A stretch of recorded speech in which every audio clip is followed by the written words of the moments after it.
Service in Columbia has issued a severe thunderstorm warning for Calhoun County in central South Carolina, southeastern Barnwell County in central South Carolina, Bamberg County in central South Carolina, Orangeburg County in central South Carolina, southern Richland County in central South Carolina, until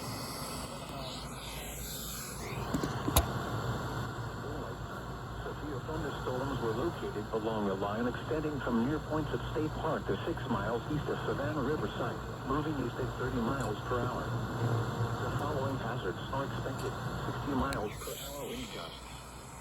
Source: radar indicated.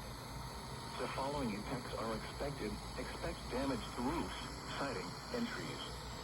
Locations impacted include Orangeburg, Barnwell, Bamberg, Denmark, Brookdale, Blackville, St. Matthews, Holly Hill, Branchville, Poland, Gallery, Santee State Park, Claflin College, South Carolina State University, Orangeburg County Airport, Barnwell State Park, Rivers Bridge State Park, Edisto Gardens, Santee, and Earhart.